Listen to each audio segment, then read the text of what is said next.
So today's project is a bit of a quirky one. We've decided to create a chess piece, but instead of the normal size, we're enlarging it to make a real statement, and it'll look pretty good on a coffee table. I've gone with the knight. It's always been my favourite, not just because it's one of the more artistic pieces in the set, but it's also a fun piece to use in the game. As a sculpture, the curves and angles do make it a really satisfying form.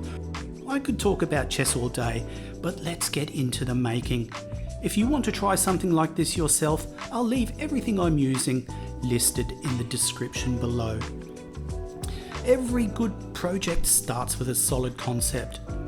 It was really important for me to lock in the design first, then build an armature that would properly support the piece.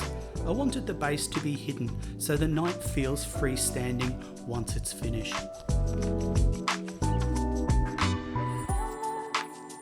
Once I'm happy with the concept and armature, I like to create a 3-view drawing. That's available for free on our website if you'd like to try this at home. It's 100% to scale, so I can use a ruler or calipers to check measurements as I go. For the base, I've glued 2 pieces of scrap wood together and let that dry overnight. Then cut it down to 100 by 100 millimeters. I'm also cutting this piece of 18 by 18 millimeter timber to size. I'll find the centre of the base, mark it where the rod's going to go and drill it into place. Sometimes you need to offset it slightly so you don't hit the screw from the other side.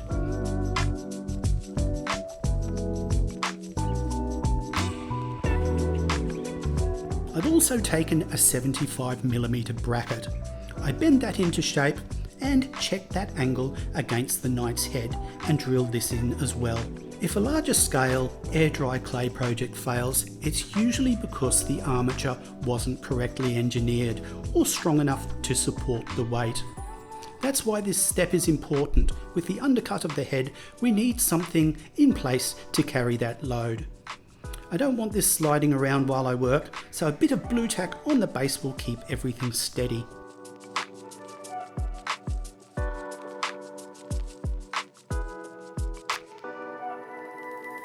So count along with me. This is block 1 of clay.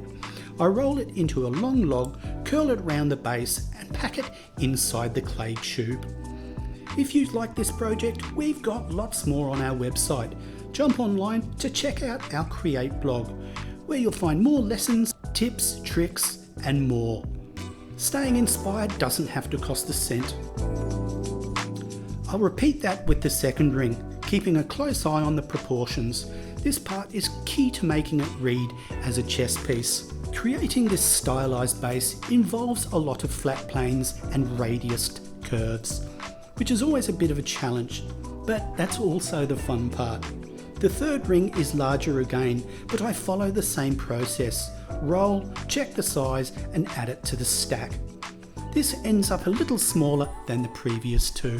If you're still watching, leave a comment. I'd love to know if anyone's been game enough to make a full chess set out of clay. And if not, should we? Now we're on to block number 2. I'm filling in this section and refining the transition. It's a mix of smoothing and pulling the clay where it needs to go.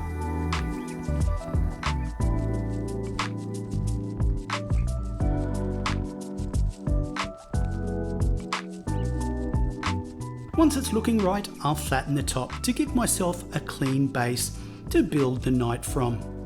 You'll see me checking the proportions against the 3-view fairly often.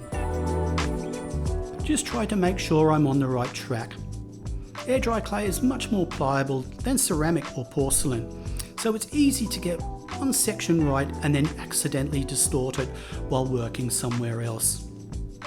For this last ring, instead of adding more clay, I'll carve out the lip and refine it that way.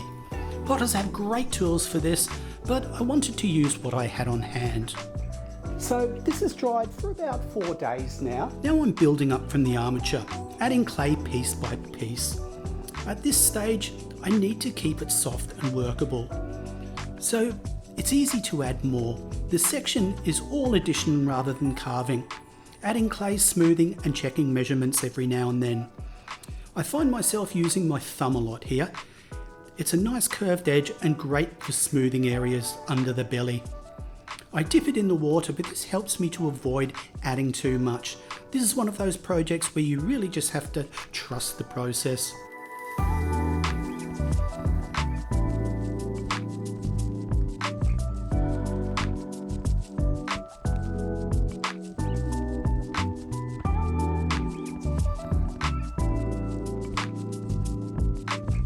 This is a long process. I knew the curve under the muzzle was going to be a bit of a challenge. Moving through the head, I start with the orbital area for the eyes, adding clay and smoothing. Then I build out the cheeks, constantly adding, refining and checking the reference. Then go back to roughing the eyes in again. From here it's a cycle of refining, checking proportions and making sure nothing's drifted out of place, and then repeating that again. I'm taking a quick break here. If you ever need to step away but don't want your work drying out, spray it lightly with water and wrap it in cling wrap.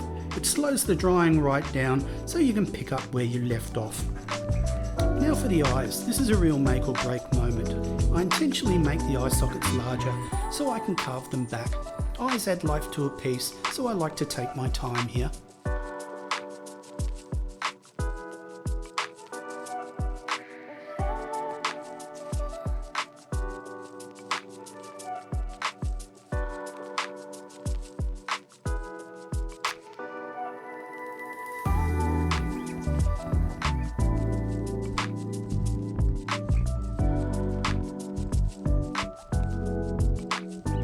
Block number 3 is for the mane.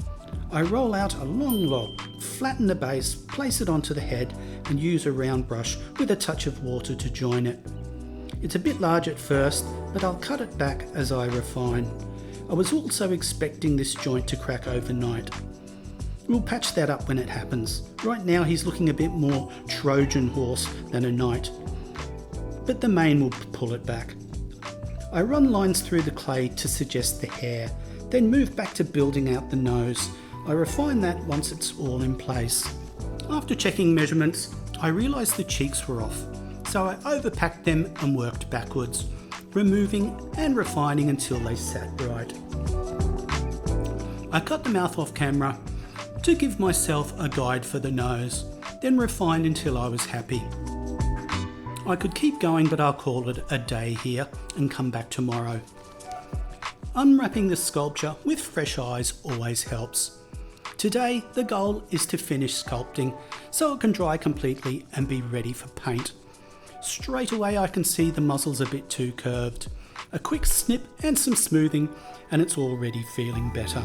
For the ears, the key is starting with 2 equal amounts of clay. Roll them into balls so they stay consistent. And make sure the base is flat so they're easier to attach. I always make them slightly larger than needed. It's much easier to take clay away than add it back. And try not to make them too thin or they'll dry out when you're refining.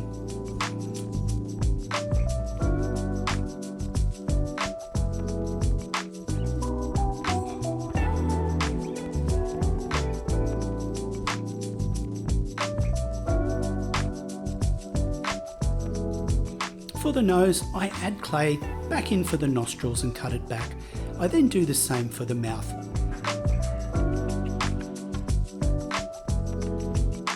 Stay inspired and don't miss a video from us. Subscribe and leave a comment below with what you'd like us to create next. We'd love to hear from you.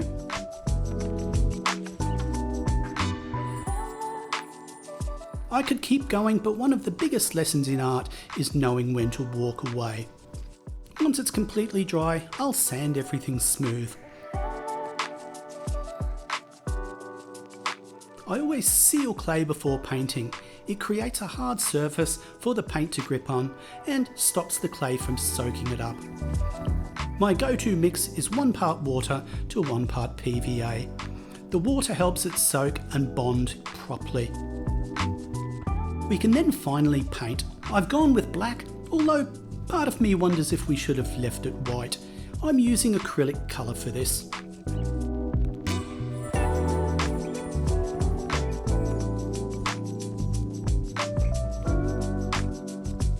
To finish, I'm sealing it with Montmartre natural varnish for clay to knock off the shine and give it that soft matte finish you'd expect from a modern chess set. And voila! Well, I really enjoyed working on this piece. It was really nice the way it all came together. If you're working on anything like this, we'd love to see it. We always love to see your work. Until next time, thanks for hanging out in the studio again.